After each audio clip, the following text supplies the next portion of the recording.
그러므로 깨어있으라. 그럼 있읍시다. 하나님께서 웨이크업 콜이라고 그러죠. 주의 오심 임박했다라고 우리를 깨워주십니다. 자다가 깨어나시길 바랍니다. 이래도 깨어나지 못하면 여러분 답이 없는 거예요. 재난을 만나야지. 우리가 감람산 강화를 살펴보고 있는데 첫 시간에는 여러분 이 감람산 강화는 예수님께서 이 종말의 때에 대해서 또 특별히 재림의 사건에 대해서 직접 설명해 주신 말씀이기 때문에 그 어떤 말씀보다 가장 중요한 말씀입니다. 알겠습니까? 그래서 예수님께서 이 제자들이 주의 오심과 세상 끝에 무슨 징조가 있겠느냐, 이런 제자들의 그런 질문에 답변 형식으로 주셨는데 해봅시다. 주의 오심과 그렇죠. 재림 때에 어떠한 징조가 있겠는가, 또 세상 끝에는 종말의 때. 이해가 됩니까? 재림과 종말의 때에는 어떤 징조가 있을 것인가에 대해서 질문했는데, 여러분 주의 오심, 이 재림의 사건은 단회적 사건이 아니에요. 뭐로부터 시작이 됩니까? 교회의 휴거의 사건으로부터 시작이 됐어요. 그것을 우리가 공중 재림이라고 표현합니다. 그리고 7년 대환란이 끝나고 나면 이제 거룩한 자들과 함께, 휴거된 성도들과 함께 예수님이 지상 재림하실 거예요. 어디에? 인천 아니에요? 올라간 그대로 다시 오리라. 정확한 장소까지 명기해 주셨습니다. 할렐루야. 그래서 여러분 뭐 나중에 또 살펴보겠지만 이 휴거의 사건은 비밀스러운 사건이지만 이 재림의 사건은 공개적인 사건입니다. 해봅시다. 공개적인 사건이다. 그래서 이 재림의 날짜, 지상 재림의 날짜는 정확하게 그 날과 그 시를 알 수 있어요. 왜냐하면 1260일, 1260일. 저 그리스도가 이스라엘과 언약을 맺은 그때로부터 카운트다운이 시작이 됩니다. 이스라엘의 1년은 365일이 아니라 360일, 1260일, 1260일. 정확하게 계산하면 예수님이 지상 재림하는 그 날짜까지 우리가 알 수 있습니다. 그리고 장소도 알 수 있어요. 성경에 나오잖아. 어디요? 감람산이에요. 스가랴에도 14장에 나오고. 알겠습니까? 네.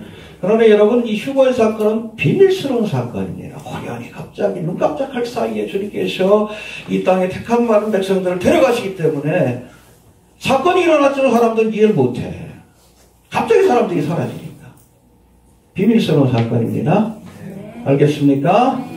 또 우리가 이 재림의 사건도 우리가 분명히 이해할 필요가 있다는 겁니다. 그래서 우리가 지난 시간에 우리 재난의 시작으로 알려진 이 종말의 때에 대한 여러 가지 징조들을 살펴봤어요. 대표적인 것이 뭡니까? 전쟁, 지진, 기근, 원효. 난리의 소문을 너희가 듣겠으나, 그렇죠? 전쟁의 소문이 들려오고 있고, 지진의 소문이 들려오고 있고, 메뚜기 때 때문에 지금 난리죠? 기근의 소식이 들려오고 있고, 또 코로나 때문에 지금 난리도 생각이 아니에요. 이 교회 문 닫자는 그런 사람도 있는데, 시작이에요. 끝이 아닙니다. 재난의 이제 시작이에요. 얼스페인의 시작이요. 시작이 된 겁니다. 웨이크업 콜이에요. 본격적인 여러분 영화 시작되기 전에 트레일러를 보여주시는 거예요. 요즘 뭐 뮤직비디오를 저거 할 때도 미리 그 예고편을 보여줘요. 조금 맛보기로. 이해가 되십니까? 트레일러라고 하는데 지금 예고편을 보여주시는 거예요. 제가 늘 얘기하지만 예고편만 보고 갑시다. 예. 어떤 이 재난, 얼스페인은 예수님의 지상 재림까지 7년 대환란까지 이어지게 될 겁니다. 그랬더니 휴거됩시다. 예, 그리고 15절부터 31절까지는 재림의 사건 가운데 특별히 이스라엘이 경험하게 될 재림의 사건. 여러분 이스라엘 백성들은 지금 환란을 통과합니다. 왜? 아직 예수를 안 믿잖아. 한 3% 정도밖에 안 된대요. 지금 뭐 많은 그 부흥의 역사가 나타납니다. 이스라엘. 조선의 성사님 연락이 오셨어요. 원고를 받으셨대요. 이제 재본하면 곧바로 책으로 나올 겁니다. 그래서 어떻게 보내냐 하자 그랬죠. 그랬더니 한 달에 한 번씩 지금 한 20km 정도 미리 좀 번역한 다른 책이 있거든요. 그 책을 좀 보내고 있대요. 좀 많이 보내면 안 되냐 그랬더니 그럼 걸린대. 그래서 띄엄띄엄 보내야 된대. 또 우리 책이 나오면 그렇게 아마 화물로 우체국 택배로 그렇게 해서 보내게 될 것 같아요. 여하튼 아직 뭐 메시아족주라고 하는 예수를 믿는 그 유대인들이 한 3%밖에 안 됩니다. 3%밖에. 근데 이것도 엄청난 숫자예요. 어떤 라비가 그렇게 얘기를 해요. 유대인의 역사 가운데 19세기 동안 1900년 동안 그렇게 기독교로 개종한 유대인의 숫자보다 최근 19년 동안 개종한 사람들이 더 많다. 하나님이 역사하시는 거 아니에요. 네, 물론 그리스도의 몸된 교회는 휴거의 사건에 참여하지만 아직 예수를 믿지 않는 대다수의 유대인들은 이 땅에 남아서 7년대 활만 한일의 사건에 참여하게 되는데 여튼 저들은 이 고난 가운데 누구를 보게 될 겁니까? 예수를 바라보면서 통해자복함으로 영적으로 회복되는 은혜를 경험하게 될 겁니다. 할렐루야. 여기까지가 우리가 지난 시간에 살펴본 것이고 오늘 이어지는 말씀은 이제 이스라엘이 아니라 교회가 경험하게 될 재림의 사건에 대해서 우리에게 말씀해 주고 있습니다. 여러분 교회가 경험할 재림의 사건은 뭐예요? 공중재림입니다. 그래서 늘 얘기를 하지만 우리 그리스도인들은 환난을 기다리는 사람들이 아니라 혼인잔치를 기다리는 사람들. 그래서 여러분 그리스도인들이 가진 종말에 대한 소망을 blessed hope라고 하는 거예요. 복스러운 소망이다. 여러분 우리가 만약에 7년대 환난을 기다리는 것이 종말에 대한 믿음이라면 그건 복스러운 소망이 아니요. 그대로 빨리 죽는 게 낫지. 이 블레스드 호프가 되는 것은 우리가 기다리는 것은 지상재림이 아니라 공중재림이기 때문에 그래요. 시험에 따르면 피하리라 하신 그분의 약속을 붙들고 있기 때문에 그 약속이 주어졌기 때문에 여러분 그리스도인들이 기다리는 종말의 사건은 공중재림이고 그래서 블레스드 호프라고 얘기를 하는 겁니다. 복된 소망. 할렐루야. 네, 붙들고 계시길 바랍니다. 네. 근데 교회가 경험하게 된 이 종말의 사건과 또한 이런 종말의 사건이 임박해졌을 때에 마지막 때를 사는 그리스도인들이 가지고 있어야 될 믿음의 자세에 대해서 오늘 본문이 설명하는데 간략하게 좀 살펴보는 시간을 좀 갖도록 하겠습니다. 먼저 32절부터 34절까지 예수님께서 이제 무화과 나무의 비유를 배우라 말씀하십니다. 한번 살펴봅시다. 32절부터 34절 시작. 무화과 나무의 비유를 배우라. 이와 같이 너희도 이 모든 보고는 내가 가까이 온 남을 이루시라. 내가 지금 너희에게 말하노니 이 세대가 지나가기 전에 이 일이 다 이루리라. 알겠습니까? 해봅시다. 이 세대가 지나가기 전에 이 일이 다 이루리라. 32절부터 34절까지가 사실은 감람산 강화의 가장 요절과 같은 핵심적인 말씀입니다. 이해가 되십니까? 여기서 예수님께서는 이 종말의 때가 임박했다는 가장 확실한 증거로 뭘 이야기하십니까? 무화과 나무의 비유를 배우라. 그 가지가 연하여지고 잎사귀를 내면 여름이 가까운 줄로 아나니 이와 같이 너희들 이 모든 일을 보거든 인자가 가까이 곧 문 앞에 이른 줄로 알라. 이해가 됩니까? 네. 결론적인 말씀이지만 무화과 나무가 뭘 상징해요? 그렇죠? 겨울에 죽었던 그 무화과 나무에 새피도 없고 꽃을 피워요. 꽃은 없죠. 열매가 없죠. 네. 꽃 없이 열매가 있으니까. 가지가 연해지고 잎사귀가 나는 것을 보거든. 이스라엘이 회복되는 그 모습을 보거든. 그날 종말과 재림의 날이 가까운 줄로 너희가 알라. 그것을 지켜본 세대가 다 지나가기 전에 이 모든 일이 그렇죠? 종말과 재림에 관한 성경의 예언들이 다 이루어질 것이다. 할렐루야. 믿습니까? 예. 앞서 설명한 것처럼 이 비유에 등장하는 무화과 나무는 이스라엘을 상징합니다. 전에도 말씀드렸지만 성경에 보면 이스라엘을 상징하는 세 나무가 있어요. 첫 번째 무화과 나무고 포도나무, 그 다음에 감람나무. 이 세 가지 나무의 특징이 뭐라고 했습니까? 열매를 얻기 위해 심는 나무예요. 할렐루야. 그리고 풍족한 열매를 통해 주인을 기쁘게 하는, 우리 그리스도인들은 열매를 드려야 합니다. 그렇지 않으면 저주와 심판을 피할 수 없는 거예요. 이해가 됩니까? 여러분, 이 무화과나무는 특별히 이 이스라엘 가운데서도 가장 흔한 나무예요. 그냥 가로수처럼 이렇게 널려 있어요. 어디 뭐 성지순례 가다 보면은 뭐 주변에 이렇게 물이 있고 좀 나무가 자라면 이 무화과나무가 그냥 가로수처럼 잡초처럼 자라요. 가다가 그냥 따먹으면 돼요. 열매가 있으면. 뭐라고 그러지 않습니다.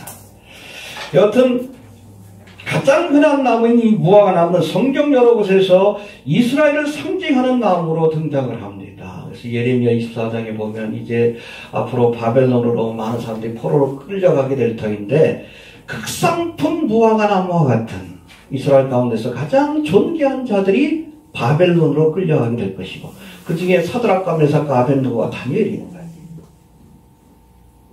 아주 너무 그냥 썩고 문드러져가지고 먹을 수 없는 무화과나무 같은 자들이 남게 될 것이다.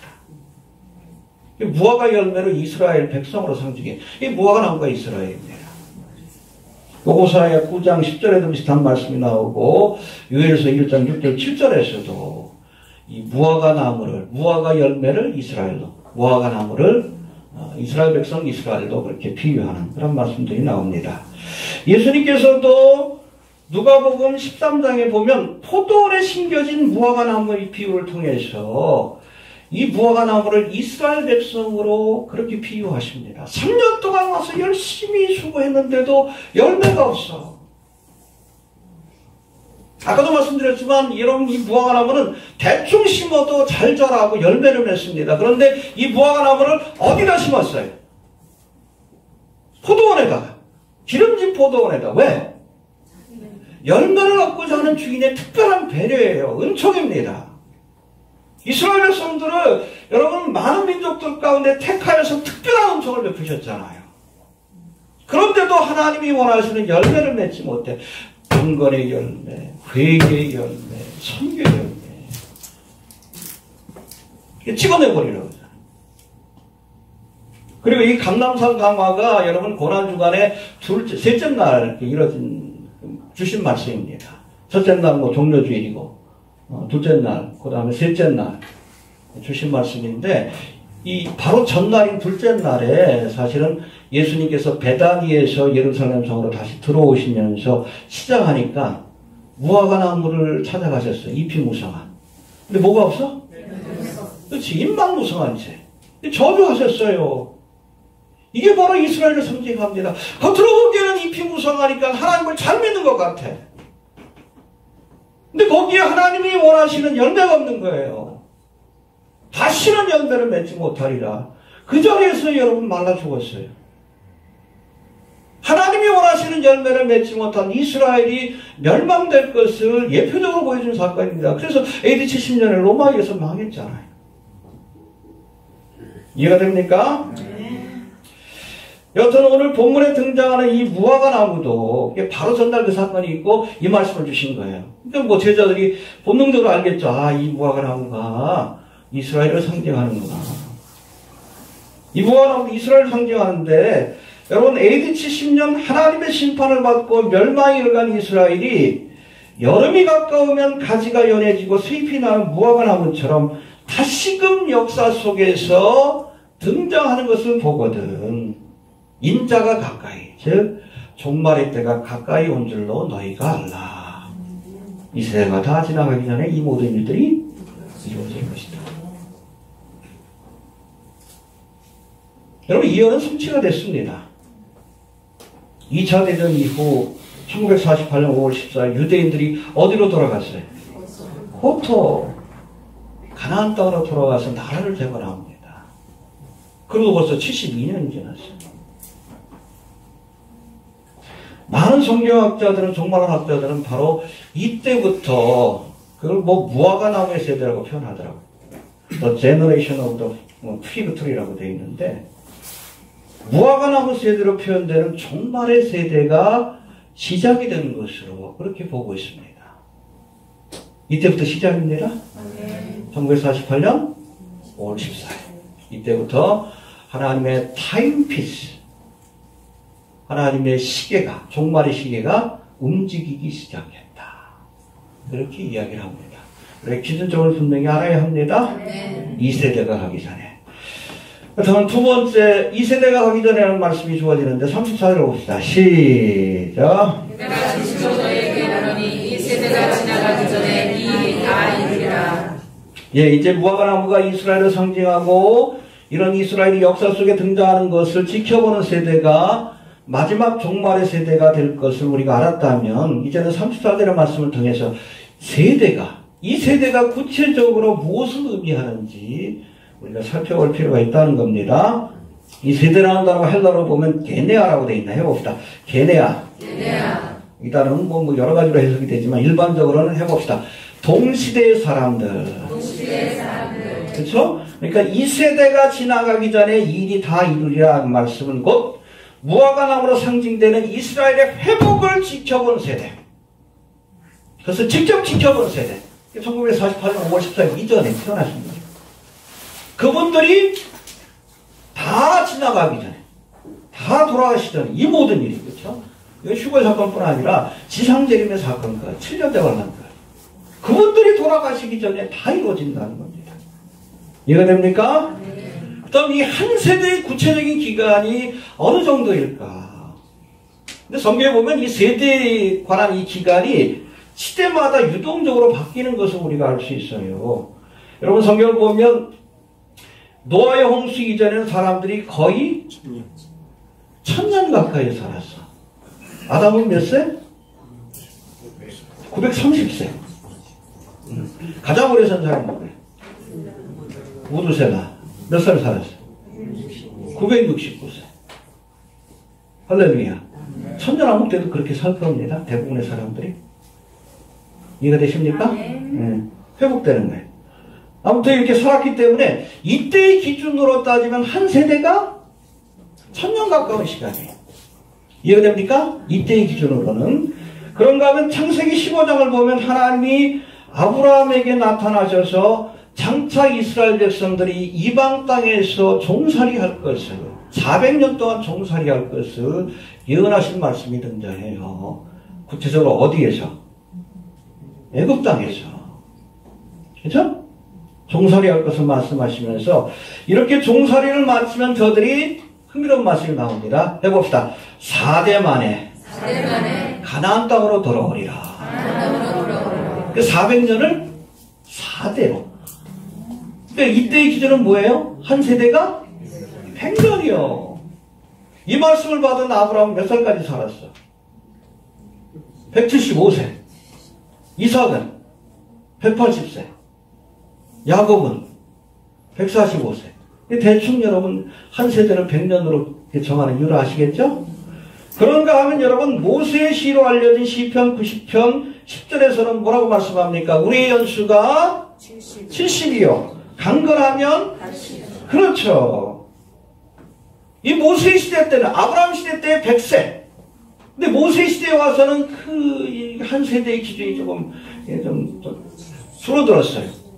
70 내지 80. 모세는 몇 살까지 살았어? 120년. 그렇죠? 평균적으로 그렇게 살았던 것 같아요. 그렇다면 우리가 현재의 기준으로 따지면 과연 이 한 세대, 사람이 태어나서 죽기까지의 그 기간이 한 세대가 몇 년이 될까? 몇 년 정도 될 것 같아요? 100세 시대 그래가지고 사람들이 의학 발달하고 또 먹는 것을 잘 먹으니까 장수를 하시는데 아무리 사람의 수명이 길어지고 있다고 하지만 그래도 한 세대를 100년으로 계산하는 건 좀 무리가 있을 것 같고 우리가 길게 잡아서 80년, 90년이라고 우리가 넉넉 잡고 잡는다 할지라도 이미 여러분 72년의 시간이 지나갔어요. 우리에게 주어진 시간이 얼마 남지 않았다는 것은 상식적으로도 알 수 있다는 겁니다. 해봅시다. 얼마 남지 않았다. 휴거 사건이 일어나고 나서도 7년 더 기간이 연장이 되기 때문에 지금 오셔도 80년입니다. 이해가 됩니까? 네. 지금 오셔도 이상하지 않아요? 또 두 번째, 천지는 없어지겠으나 내 말은 없어지지 아니하리라. 35절 봅시다. 시작. 천지는 없어지겠으나 내 말은 없어지지 아니하리라. 예, 이 말씀 앞서 설명한 종말에 관한 예언의 말씀 또 이스라엘 회복에 관한 말씀을 주시면서 이것이 반드시 이루어질 것을 확증해 주시는 말씀입니다. 해봅시다. 반드시 이루어질 것임을 확증해 주신 것이다. 일종의 계약서를 쓰고 마지막에 뭘 찍어요? 인감도장을 찍듯이 예수님이 이렇게 인감도장을 찍는 거예요. 이해가 됩니까? 천지는 없어지겠으나 내 말은 없어지지 아니하리라. 즉 주님의 예언이 성취되지 않는 것보다 차라리 천지가 사라진 것이 더 쉽다는 뜻이에요. 예수님이 직접 보증하시면서 이 종말에 관한 예언이 반드시 이루어질 것을 우리에게 확증해 주신 겁니다. 이 정도면 믿어야죠. 그렇죠? 예수님이 이렇게 보증까지 하시면서 주신 말씀인데 그 믿지 못하니까 휴거되지 못하는 거예요. 왜 예수를 믿는 사람들이 주님이 주신 말씀도 믿지 못해요? 왜 예언의 말씀을 믿지 못해요? 믿지 못하니까 여러분 남겨지는 거예요. 교회를 다녀도. 믿어야 할지니라. 아멘. 믿습니까? 아멘. 여러분 성경 전체의 3분의 1이 예언에 관한 말씀입니다. 성경 전체 3분의 1이. 그리고 그 3분의 1 가운데 여러분 3분의 전체 3분의 1 가운데 3분의 1이 초림에 관한 예언의 말씀이고 3분의 2가 재림에 관한 예언의 말씀이에요. 근데 초림에 관한 예언의 말씀이 정확하게 문자적으로 역사적으로 성취가 됐습니다. 그 다음 재림에 관한 예언의 말씀도 문자적으로 역사적으로 성취될 줄로 믿어야 하는 거예요. 성경 전체 여러분 9분의 2 그러니까 5분의 1이 조금 넘는 그 분량이 여러분 종말과 재림에 관한 예언의 말씀이에요. 끝에 요한계시록 말씀이 있고. 여러분 이 중요한 말씀 우리가 믿지 못한다 그러면 예수를 안 믿는 거지. 안 믿으니까 휴거되지 못한다는 거예요. 해봅시다. 믿어야 할지니라. 예, 천지는 없어지겠으나 내 말은 없어지지 아니하리라. 반드시 성취된다라고 주님께서 확정하셨습니다. 그래서 우리가 좀 지켜보는 마지막 세대, 모아가나무의 세대입니다. 그런가 하면 우리 36절 봅시다. 시작.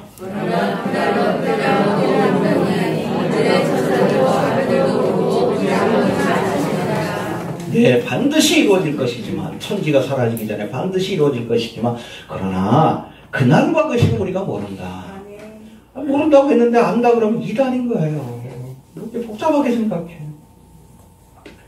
이 그날은 헬라어로 테스 헤메라스라고 해서 구체적인 날짜를 의미합니다.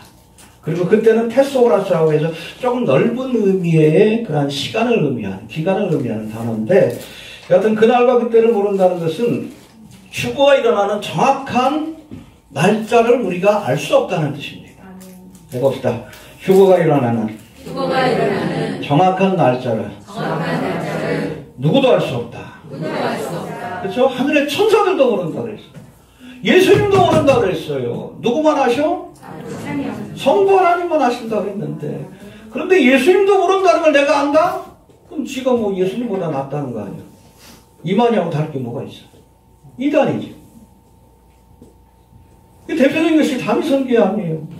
어느 선교회는 모른다 그랬는데 이장님은 뭐라고 그랬어요? 1992년 10월 28일 날 온다. 둘 중에 하나는 거짓말하는 거지. 근데 예수님의 말을 안 믿고 이장님의 말을 믿어.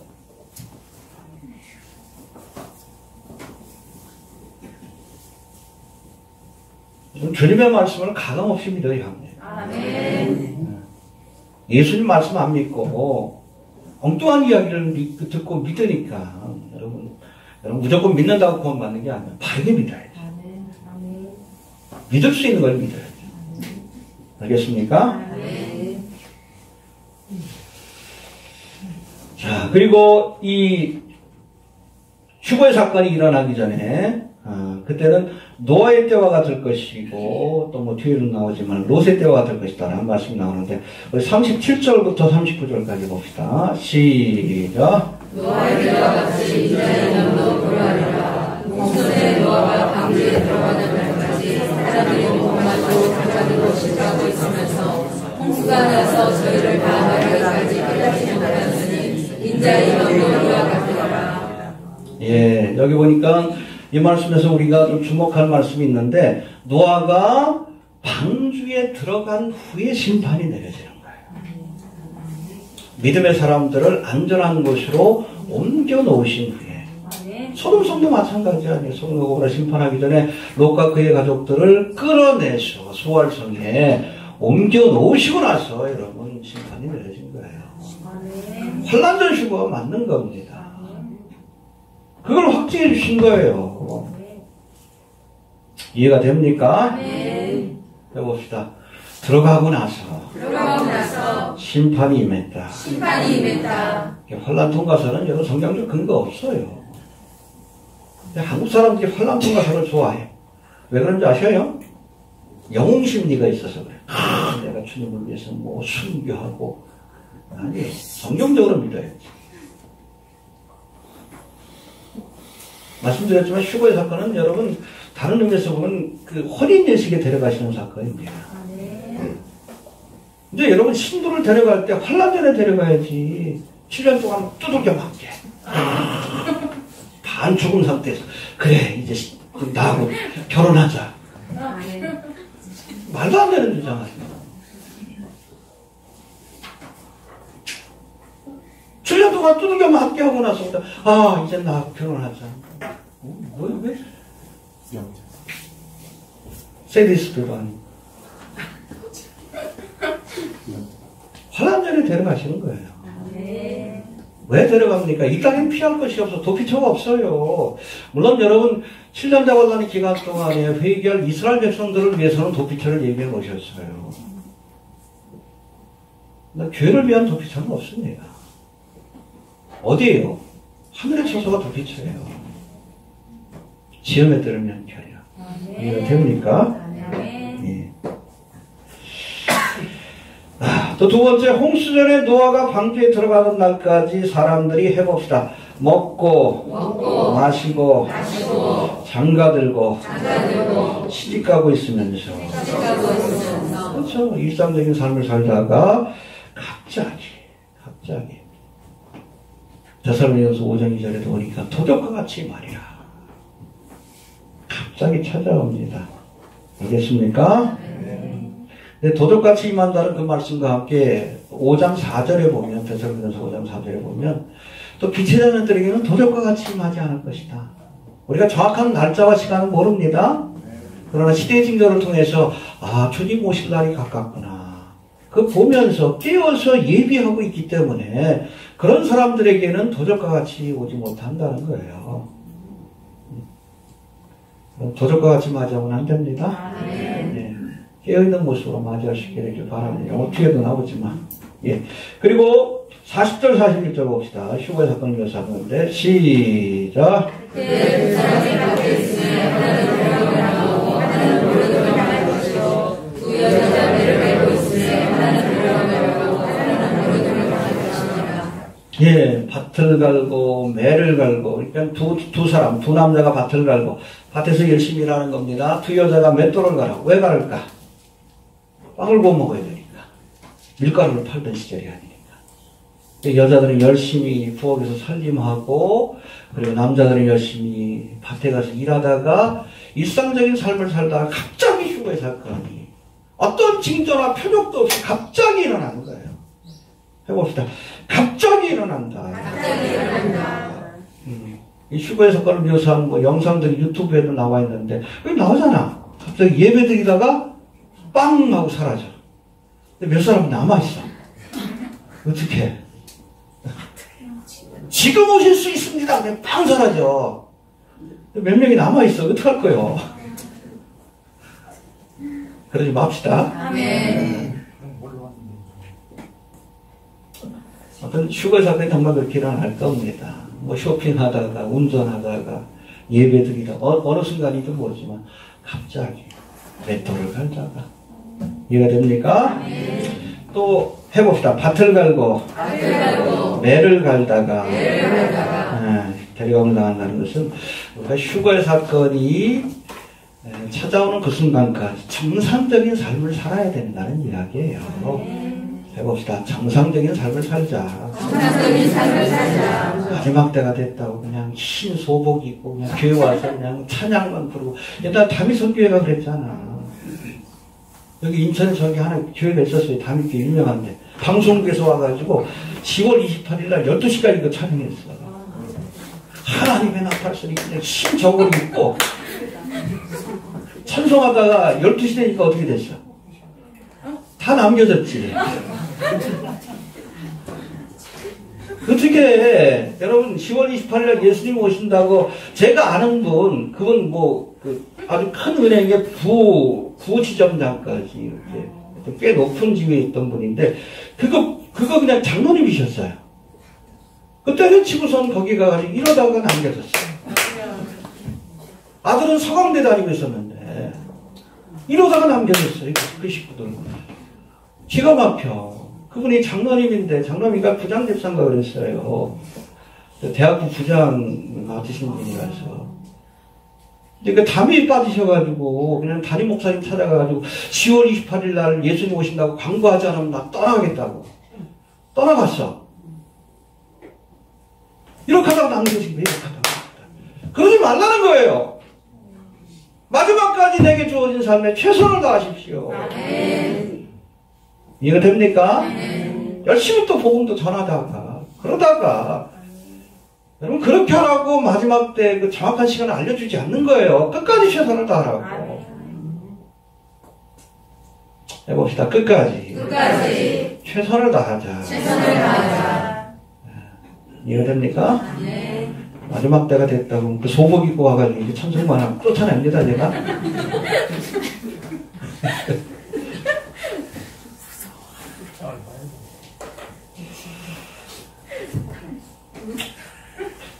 네. 이제 휴거 사건을 앞둔 교회 주신 권면의 말씀이 두 가지가 나오는데 짧게 살펴보고 봅시다. 41절부터 44절까지 봅시다. 시작. 너희가 알지 못하느니라. 너희도 아는 바니 만일 주일이 도적이 어느 정점에 올 줄을 알았다면 깨어있어 그들을 펼치고 하였으리라. 그러므로 너희도 얘기하고 있으라. 생각지 않는데 이제가 오라. 예, 두 가지로 말씀합니다. 해봅시다. 깨어있으라. 깨어있어야 시대의 징조를 볼 수 있기 때문에 그래요. 아가서 2장에 보면 이 술람이 여인이 신랑이 오는 소리를 듣고 있었어요. 깨어서. 그렇죠? 그 신랑이 이렇게 창가에서 이렇게 그 안을 들여다보는 것을 보고 있었어요. 해봅시다. 듣고 있고 보고 있었다. 예, 듣고 있고 보고 있다가 신랑을 영접한 겁니다. 할렐루야. 근데 5장에 보면 그 좀 이 술람이 여인의 그 태도가 좀 바뀌어. 이때는 좀 권태기요. 이때는 신랑이 왔는데 보니까 술람이 여인이 뭐 하고 있었어? 자고 있었어. 신랑이 와 두들기지. 나왔다. 아, 나 지금 잠들어가지고 그냥 옷도 갈아입고 그냥 신발도 벗고 있는데 쭈글쭈글 됐는데 신랑이 더 갔어. 떠나가 버린 거야. 권태기를 극복합시다. 신앙의 권태기를 극복해야 돼. 우리의 믿음이 항상 아가서 2장에 머물러 있어야지 5장에 머물러 있으면 안 됩니다. 이렇게 떠나고 나니까 부랴부랴 나중에 뒤늦게 깨닫고 예루살렘으로 찾아가면서 파수꾼한테 얻어맞고 이 사람한테 옷을 벗기고 뭐 고난 그런 고생하다가 결국 이 신랑을 만나게 돼요. 여러분 주님 오실 때 영접해야지. 해봅시다. 오실 때 영접해야지. 떠나가고 나서 찾아가려면 그게 7년 동안은 아니에요. 그러려면 깨어 있어야 돼요. 깨어서 여러분 시대의 징조를 보고 주님의 음성을 듣고 너희의 눈은 봉으로 너희의 귀는 들음으로 보기 있도다. 깨어있기를 바랍니다. 아멘. 믿음과 말씀으로 깨어있어야 합니다. 그리고 또 예비해야 돼. 뭘 예비해야 돼? 기름과 등불을 예비하고 열매를 예비하고 달란트를 예비하죠. 예비한 준비된 모습으로 만납시다. 그냥 자다 그냥 깨어 치우려고 웬일이셔요? 그러지 말고 어쩐 일로 오셨어요? 그러지 말고 좀 단장하고 기름과 등불도 예비하고 있다가 주님 만납시다. 이렇게 지금 예비하라고 주님께서 웨이크업 콜 자명종을 올려주시는데 코로나를 통해서 야 깨어나라. 자다가 졸다가 잘 때가 된 게 아니라 자다가 깰 때가 됐다라고 주무시지 마시고 깨시기를 바랍니다. 해봅시다. 깨어서 예비하라. 또 두 번째는 하나님의 맡겨진 사명에 충성해라. 두 가지예요. 깨어서 예비하라. 주께서 맡겨진 사명에 충성해라. 할렐루야. 45절부터 우리 한번 봅시다. 45절부터 시작.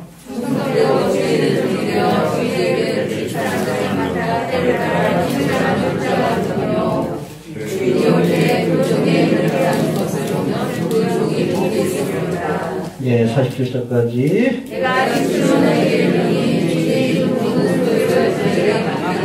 예, 아무튼 주께서 맡기신 사람에게 충성하는 모습으로.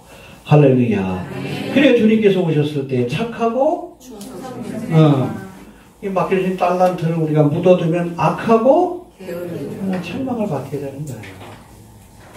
근데 여기 보면 특별히 45절에 등장하는 이 종은 주인의 집 사람을 맡아 때를 따라 양식을 나눠주는 책임을 맡은 사람이에요. 그렇죠? 그래서 주인의 집이 헬라어로 오이케테리아라고 되어 있는데 이건 교회를 의미합니다.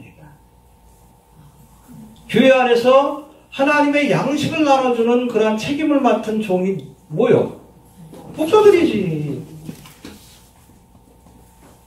때를 따라 양식을 나눠줘야 된다고 했어요. 때마다 필요한 양식. 씨를 뿌릴 때는 씨 뿌리는 말씀을 줘야 되고, 거둘 때는 여러분 수수에 관한 말씀을 줘야지. 지금은 마지막 때 아니에요. 종말과 재림에 관한 말씀을 가르쳐야죠. 근데 왜 안 가르쳐?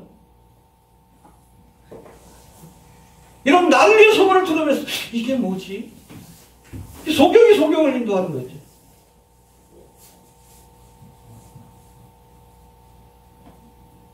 눈이 있어도 보지 못하고 귀가 있어도 듣지 못해요. 왜? 성경을 몰라서 그래. 내 백성이 지식이 없는 거로 망한다.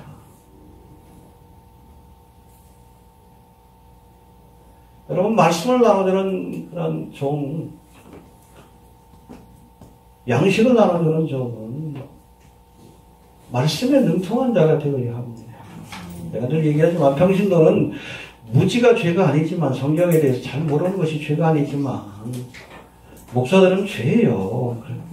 모르면 하지 말아야지. 배우려고 했어야지. 세미나에도 안 찾아오잖아. 10년 동안 외쳐도 들으려고 하지도 않고. 이런 난리 소문을 들으면서 이게 뭐지? 응? 교인들 어떡하지? 헌금 떨어지거든. 엉뚱한 걱정이 나.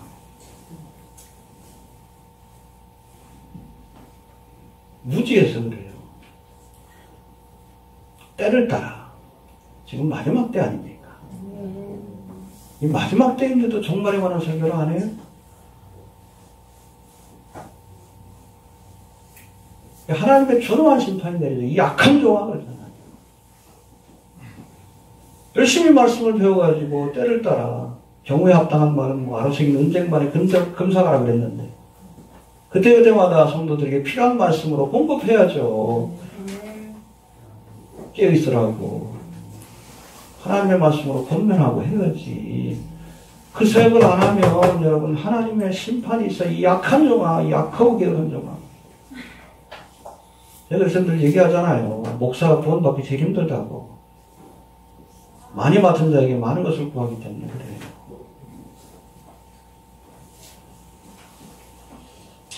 해봅시다.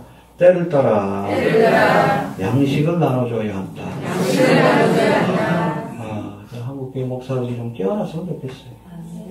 제가 좀 바빠졌으면 좋겠어요. 뭐, 이 세대가 이제 책도 있고, 뭐, 요한계시록 강의도 있는데, 안 팔려요. 관심이 없어서 그래. 목사들이 관심이 없고, 교인들이 관심이 없어. 하나님 말씀 모르는데, 뭐, 어떻게 알 거예요? 시대의 표적을 봐도 모르지. 성경에 다 나와 있잖아요. 성경을 모르는데 어떻게 알 거예요? 재난의 시작이라고 했는데, 주님 오실 날이 가까운 시대의 표적이라고 말씀하는데, 그걸 보면서도 소닥보듯이 이게 뭐지? 그러다가 레프트 비하인드 하는 게 남겨지는 거예요. 남겨진 자들 가운데 목사들에게 가장 큰 심판이 주어지는 거예요. 무지도 죄입니다. 양식을 나눠주는 책임을 맡은 종들에게 힘써 알기 위해서 했어야 돼요. 에스라도 여러분 2차 귀환자, 3차인가 2차 귀환자를 데리고 오면서 뭐라고 했어요? 내가 하나님의 말씀을 배우고 준행하고 가르치기로 결단했다. 이미 여러분 에스라는 율법에 대해서 능통한 자지만 다시금 하나님의 말씀을 내가 배우고 배울 뿐 아니라 열심히 준행하고 또 준행한 말씀을 가르치기로 결단했다. 그래야죠. 가르쳐야 합니다. 답답해요. 10년 가까이 사역을 해도 꿈쩍도 안 하는 한국교회 모습을 보면 태극기 집회는 그렇게 열심히 다니면서 그게 뭐 중요해? 주님 오시는데 누가 대통령이 되든 뭐 중요해? 황교안이 되든 누가 되든 무슨 중요해 그게? 만왕의 왕이 오시는데 이해가 됩니까? 뭐가 중요해? 무엇이 중요한데? 뭐가 중요한지도 몰라. 한가롭게 정치할 때요.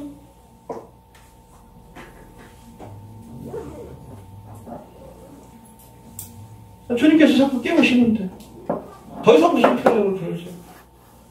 이미 재난은 시작이 된 거예요. 본편 시작되기 전에 휴거돼야지. 그러면 끝까지 볼 거예요. 끝까지 7년 동안. 마지막 때를 가리키지 않은 여러분, 악하고 게으른 종들에게는 하나님의 준엄한 심판이 더 내려질 겁니다. 때를 따라 양식을 나눠줘야 합니다. 한국에는 목사들이 문제예요, 목사들. 저 미국에 있는 사이트를 보면 거기 주로 사역하시는 분들이 목사님들이에요. 마지막 때를 알리고 인터넷을 통해서 자료들을 이렇게 쭉 하고.